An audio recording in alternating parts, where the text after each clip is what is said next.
परम सम्माननीय राजस्थान आम आदमी पार्टी के प्रदेश अध्यक्ष नवीन पालीवाल और प्रदेश कार्यकारिणी में सभी वरिष्ठ पदाधिकारीगण, जिला कार्यकारिणी के सभी पदाधिकारीगण और हरियाणा से पधारे आम आदमी पार्टी के पदाधिकारीगण जी, करमवीर जी, पवन डागर जी, आप सब लोग यहाँ पधारे, उसके लिए आप लोगों का बहुत बहुत धन्यवाद। पूजा के योग्य सभी बुजुर्गों, माताओं, बहनों, समस्त युवा शक्ति, प्यारे बच्चों, सभी कलाकारगण, सभी पत्रकार बंधुओं, आप सब लोग भी यहाँ पधारे, उसके लिए भी तहे दिल से आपका बहुत बहुत धन्यवाद। पिछले 19 साल से इस मुंडावर विधानसभा क्षेत्र में राजनीति में सक्रिय हूँ। टीचर थी 2nd ग्रेड की, आज मेरे साथ के सभी लोग प्रिंसिपल बन चुके हैं और 1.5 लाख रुपए तनख्वाह ले रहे हैं महीने की। 2010 में हाई कोर्ट की वकील बन गई थी, प्रैक्टिस करती तो 13 साल में सीनियर वकील हो जाती और कितने नोट महीने में कमाती शायद गिनती भी नहीं होती।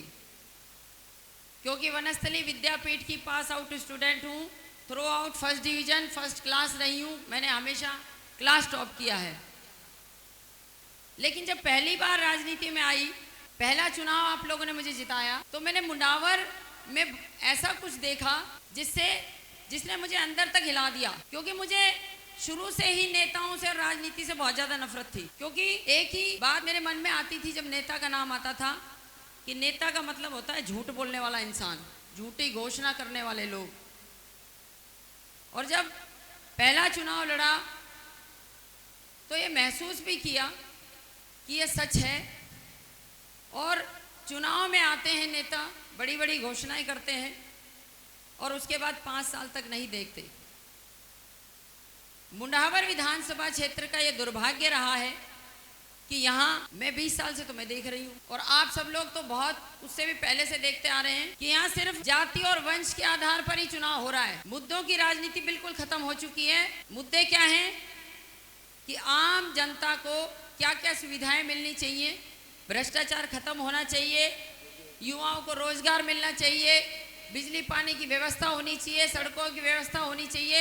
ये सारे मुद्दे यहाँ गायब हैं। बात बहुत कड़वी है, गहराई से सोचना घर जाके, अगर एक भी बात झूठी हो। और इसी जहर, जो जातिवाद का जहर, इसकी बलि में पिछले 15 साल से मैं चढ़ रही हूँ। नौकरी छोड़कर, वकालत छोड़कर, सिर्फ मुंडावर विधानसभा क्षेत्र की आप जो मेरे सामने जनता जनार्दन जो बैठे हो, आप ही लोगों की भलाई के लिए मैंने इस राजनीति में कदम रखा।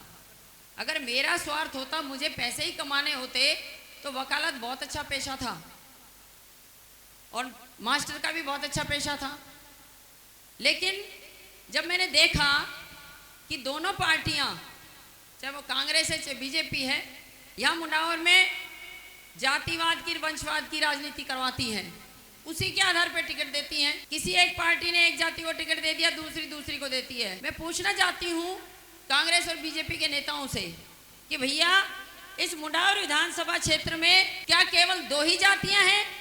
बाकी की 34 बिरादरी कहाँ चली गई? जब भी कोई एमएलए, एमपी, सरपंच, प्रधान कुछ भी बनता है तो उसको 36 बिरादरी के वोट मिलते हैं, 34 बिरादरी के भी वोट मिलते हैं, उसको तभी बनता है। लेकिन इस 34 बिरादरी की कोई गिनती नहीं है। यहाँ मेरे समाज के लोग भी बैठे हैं, दूसरे समाजों के भी लोग बैठे हैं। कड़वी बात बोलूंगी क्योंकि बहुत अंदर से दुखी हूँ। इस जातिवाद के जहर ने आप लोगों को क्या दिया है? मुंडावर 50 साल पीछे कर दिया आप लोगों ने। आप खुश होते हैं विधायक बना के? क्या हमने मुच्छों की लड़ाई कर लो साहब, दोनों समाज, कि अब की बार हमारो बना दियो, अगली बार भाई हमारो बना लेंगे। लेकिन आज हालात ये हैं कि आपका डीपी फूक जाए तो आपको 8-8 महीने इंतजार करना पड़ता है। अगर वही डीपी आपको तुरंत चाहिए, 10,000 रुपए दे दो, 1 मिनट में आ जाएगा। फिर कहां से पैदा हो गए भाई? जो भी यहाँ से विधायक बनता है उसने कभी भी आपके बच्चों के रोजगार की बात नहीं की। नीमराणा, घिलोट में आप जाके देखना, घिलोट से धर्मवीर जी आए हुए हैं, मोना जी आई हुई हैं, आप इनसे भी पूछना, इतनी बड़ी बड़ी कंपनी आई हुई हैं। मैं 2012 से उन कंपनियों में मजदूरों के साथ संघर्ष कर रही हूँ, लेकिन मैं दिखावा नहीं करती बाकी नेताओं की तरह कि सोशल मीडिया पे झूठी भी खबरें चला दी। मैंने वहां देखा है, इतनी कंपनियां हैं, हमारे बच्चे बेरोजगार घूम रहे हैं और नौकरी यूपी बिहार के बच्चे कर रहे हैं। ये कमी किसकी है? हमारे यहाँ जो जनप्रतिनिधि आप लोग चुन के भेजते हो विधानसभा में, उसकी कमी है, लेकिन आप कभी भी उससे ये सवाल नहीं पूछते। तो ये कमी किसकी हुई? हमारी हुई ना। हम वोट देते वक्त ये नहीं सोचते कि हम किस व्यक्ति को वोट दे रहे हैं। बार बार एक ही बात आती है, रे भाई मर जाएगा, मारो अब कब के और देख लो। कितनी बार देखोगे? खुद के बच्चों का भविष्य नहीं दिखता आपको, खुद का जीवन नहीं दिखता आपको, वो आपको देखना पड़ेगा। मुंडावर से लेकर श्योपुर भेड़ंटा तक ये 50 गांव हैं, 15 पंचायत हैं। मेरी ये भी लड़ाई है कि ये हमारा आदिवासी इलाका है। कांग्रेस बीजेपी, आदिवासी हो आप लोग, आज तक कांग्रेस या बीजेपी ने आपका प्रधान भी बनाया है? किस बात का गर्व महसूस करते हो आप? विधायक बना के, प्रधान बना के आपके 8 एमपीएस चुनाव जीत के जाते हैं, 8 या 24 होते, तीसरे हिस्से में हो आप, प्रधान आप बनाते हो, लेकिन खुद का नहीं। क्योंकि कांग्रेस और बीजेपी दोनों पार्टियां आपके किसी भी व्यक्ति को टिकट देती नहीं है। मैं उदाहरण हूं उसका।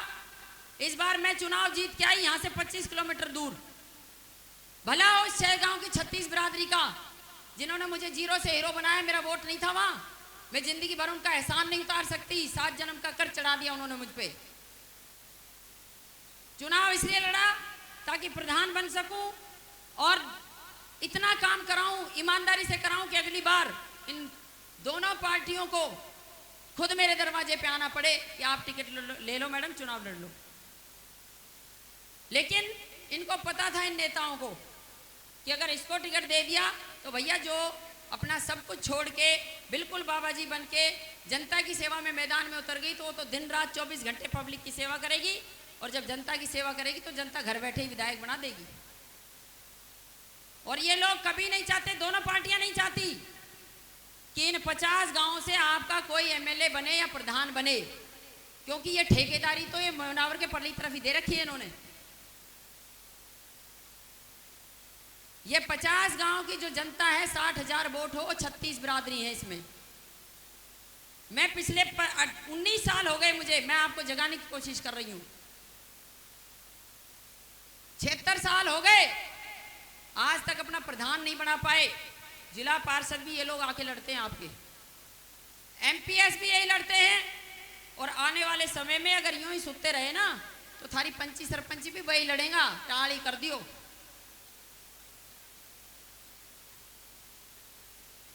इसलिए अब जागने की जरूरत है। और आपको तो पता है जिला पार्षद का चुनाव लड़ा था जब मैंने क्या क्या झेला है। गोलियां भी चली थी, और हो सकता है अब भी चले, पत्थर भी चले, पैर भी तोड़ा, 1.5 महीने मैंने खाट भी काटी, लेकिन मैं नहीं डरती, क्योंकि मैं बहुत ही ईमानदारी से, सच्ची नीयत से राजनीति में हूं। मुझे मेरा कोई स्वार्थ नहीं है। हाँ, एक स्वार्थ है कि मेरी मुंडावर विधानसभा क्षेत्र की जनता को वो सब कुछ मिले जिसकी वो हकदार है, और 36 बिरादरी को मिले, बिना किसी भेदभाव के मिले। और सबसे बड़ी बात, मेरे जो ये 50 गांव हैं जो मुंडावर से लेके सुरंग तक आते हैं, इन 50 गांव में मैंने खुद ने, अभी मैं घूमी हूं, मैंने देखा है, बेरोज में आप जाइए, सड़क नहीं है, रास्ते नहीं है। कैसा विकास है भाई? क्यों विकास कराएंगे वो लोग जब उनको पता है फ्री के वोटे पड़े हुए हैं, जाओगे रिपोर्ट बांध लाओगे, और हम इतने भोले बावले हैं कि हम उनको दे देते हैं वोट। मैं 2 महीने से घूम रही हूँ उन 50 गाँव में। मैंने हर जनप्रतिनिधि से जो राजनीति में सक्रिय हैं सबसे कहा कि भाई मेरी जिद है कि इन 50 गाँवों से आप अपना धनी बना लो, क्योंकि आप अपना बना लोगे तो इन कांग्रेस और बीजेपी वालों के भी आंख हो जाएंगी, इन पार्टियों के भी अकल आ जाएगी। उसके बाद ये लोग सोच समझ के टिकट देंगे, और हो सकता है अगली बार आपका नंबर आ जाए। लेकिन सब मुझे नाट गए, किसी ने हाँ नहीं भरी। अरे एक बात बताइए, वैसे तो आप बात करते हो बड़ी बड़ी, बेटी पढ़ाओ बेटी बढ़ाओ। आपकी ये बेटी पिछले 19 साल से आप लोगों के मान सम्मान के लिए संघर्ष कर रही है, लेकिन इसका साथ देने में आप क्यों झिझक रहे हैं? क्या मजबूरी है आपकी? जब ये आपकी बेटी नहीं घबराती। मुझे डर नहीं है, मुझे डर है तो सिर्फ भगवान का, और आप जो मेरे सामने बैठे हो आप लोगों का, क्योंकि आप मेरे लिए भगवान हो। एक नेता के लिए जनता भगवान होती है। मैं टीचर बन गई खुद की मेहनत से, वकील बन गई खुद की मेहनत से, लेकिन मुझे आज यहाँ खड़ा किया है आप लोगों ने, मुझे नेता बनाया है आपने। कल को अगर विधायक बनाओगे तो आप ही बनाओगे, ना तो भगवान बनाएगा ना मैं खुद बनूँ। और एक वादा आपसे करती हूँ कि जिस दिन मुझे आप लोगों ने मौका दे दिया, 5 साल वो काम करके दिखाऊंगी कि आपकी आने वाली 7 पीढ़ियां इस अनीता चौधरी को याद रखेंगी। और आपको जागना पड़ेगा, क्योंकि मैंने देख लिया मेरे भाइयों में कितनी हिम्मत है। मैंने सबसे पूछ लिया, सब डर गए। मैं आप लोगों से एक बात और कहूंगी कि अगर इस बार मुझे शहीद कर दिया, 15 साल से तो शहीद हो ही रही हूं, अगर इस बार शहीद कर दिया तो बहन तो छोड़ो, कोई भाई भी हिम्मत नहीं करेगा। इसलिए बहुत सोच समझ के विचार कर लेना। इसी क्षेत्र से इन 50 गांव से कांग्रेस और बीजेपी दोनों पार्टियों से टिकट मांगे गए थे, लेकिन दोनों को नहीं मिले। महासिंह भाई हमारा बडली का, उसने बीजेपी से मांगा था, मैंने कांग्रेस से मांगा था। लेकिन मैं धन्यवाद देती हूँ कांग्रेस के नेताओं को कि बढ़िया रहा, उन्होंने मुझे नहीं दिया, क्योंकि मेरी विचारधारा उनसे मैच ही नहीं होती। मेरी जहाँ विचारधारा मैच होती थी, मैं आज सही जगह आई हूँ आम आदमी पार्टी में। क्योंकि केजरीवाल जी ने भी अपना सब कुछ, स्वार्थ, खुद का निजी हित, नौकरी, सब कुछ छोड़कर आम जनता के सेवा में लगा दिया। मेरी भी वैसी कुछ कहानी है। तो मैं हाथ जोड़ के आप सभी लोगों से विनती करना चाहती हूँ कि ये जो 50 गांव हैं, मैं अकेली नहीं जगा पाऊंगी। आप सब लोग अनीता बनकर इनको जगाओ, 36 बिरादरी को जगाओ। मैं 36 बिरादरी की हूँ अनीता, और काम करना चाहती हूँ। एक मौका चाहती हूँ आप लोगों से। नहीं दोगे तो मेरा तो नुकसान खैर कर ही दिया, लेकिन खुद का कितना बड़ा करोगे या आपको आने वाले समय में पता चल जाएगा। 76 साल तो निकल गए वोट देते हुए, आगे 76 और निकल जाएंगे। और यूं ही वोट देते रहना, फिर 2 दिन बाद थारी पंची सरपंची भी यही लड़ेंगे। आम आदमी पार्टी के बारे में सभी वक्ताओं ने आपको बताया, और मुझे बताने की ज़्यादा ज़रूरत इसलिए भी नहीं है क्योंकि आज सोशल मीडिया का ज़माना है।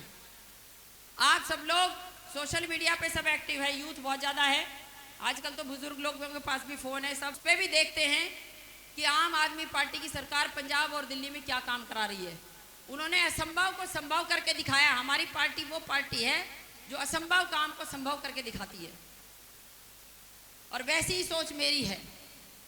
तो आप ही सब लोगों से मेरा यही हाथ जोड़ के निवेदन है कि सोचो, विचार करो, और जो मुंडावर में मुद्दे हैं उन पर वोट करो, जाति पर नहीं। आप सब लोग यहाँ पधारे, समय बहुत लग गया आप लोगों का, उसके लिए आप सब लोगों का तहे दिल से बहुत बहुत धन्यवाद। जो सब अतिथि पधारे हैं उनका भी बहुत बहुत धन्यवाद। जय हिंद, जय भारत। एक बार मेरे साथ बोलेंगे, भारत माता की, भारत माता की, इंकलाब, इंकलाब। जय हिंद।